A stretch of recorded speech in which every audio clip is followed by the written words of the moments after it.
cette espèce de poufiasse. Hein, surtout qu'elle n'a aucune légitimité, aucun talent, rien. Une petite bite. C'est de la merde.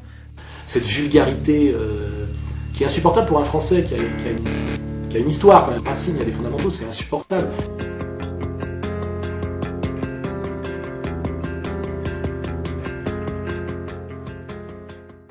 On cherche, à obtenir de la part des gens qui sont dans les médias un soutien inconditionnel à Israël. Je me dis comment il a pu en arriver là, donc je fais un peu le médecin, parce que je suis un peu inquiet. Donc je veux dire que la formation qualifiante pour exister dans les médias aujourd'hui, c'est d'être sioniste.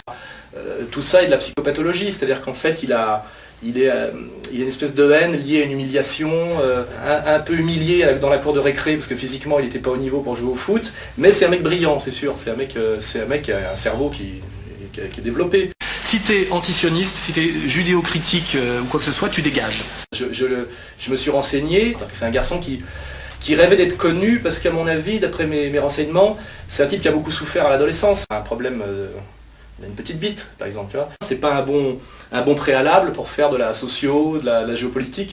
C'est clair, le ménage est fait, hein, c'est clair. Hein. Je veux dire, si tu veux vérifier par ailleurs, d'ailleurs tout le monde le sait, hein, je veux dire, les mecs, c'est pour ça qu'ils bougent pas sur le sujet, parce qu'ils disent comment je vais manger demain, tu vois. C'est comme ça que tu distribues les boulots, tu vois. On va voir comment ça sort. Non mais je te préviens déjà, tu vois. Je sais qu'il a dû souffrir avec son acné, sa petite bite à l'adolescence. C'est vrai que c'est pas de sa faute, mais bon, c'était juste pour faire remarquer qu'il y avait un petit côté goebbelsien chez lui, c'est-à-dire l'avorton méchant, tu vois, l'avorton teigneux, l'avorton jaloux. Et puis surtout, quand j'ai traité de tapette, je voudrais m'excuser auprès des tapettes, hein, parce que j'ai quand même un film respect pour les tapettes. Avec un Français juif sioniste, tu commences à dire, il y a peut-être des problèmes qui viennent de chez vous, vous avez peut-être fait quelques erreurs, c'est pas systématiquement la faute de l'autre totalement si personne peut vous blairer et partout où vous mettez les pieds. Et moi, ce que je voulais, c'est montrer pour pas que les gens l'agressent, parce que j'ai peur un jour qu'il se fasse agresser physiquement. Si un jour il remet les pieds à Paris, il se rend pas compte que dans le réel, c'est dangereux. Parce qu'en gros, c'est à peu près ça leur histoire, tu vois. C'est quand même 2500 ans que chaque fois qu'ils mettent les pieds quelque part, au bout de 50 ans, ils se font dérouiller. Tu vois, donc il faut se dire, c'est bizarre. C'est que tout le monde a toujours tort sauf eux. Moi, il me fait de la peine. Je pense qu'il croit à ce qu'il dit.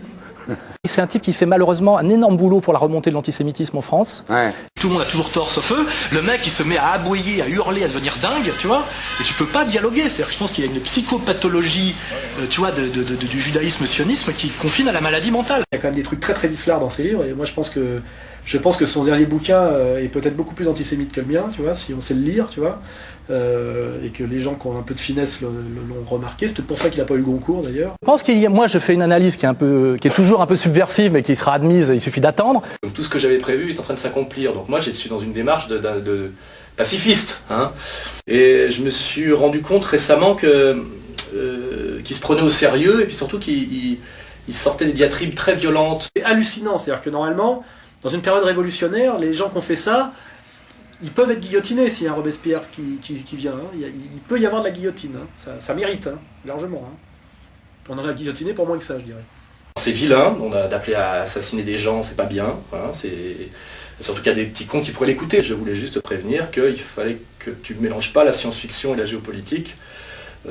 Donc voilà, c'était pour t'aider. Voilà. Pour prendre autant de risques pour rien. Et que moi, mon rôle, parce que je suis écrivain, et donc c'est de dire la vérité cachée et qui coûte cher. Voilà. Oui. Il refuse la réalité et s'enferme totalement dans son mensonge. Et ça n'a que l'arrogance de l'élitisme, mais ça n'a aucune qualité parce qu'il n'y a pas de, il y a rien de supérieur là-dedans. Hein. C'est consternant, quoi. Moi, quand j'avais écrit Jusqu'où va-t-on descendre, l'idée, c'est comment est-ce qu'on peut descendre encore plus bas, quoi.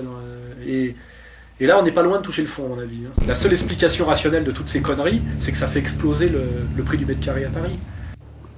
Je pense que le pauvre, il sait pas tout.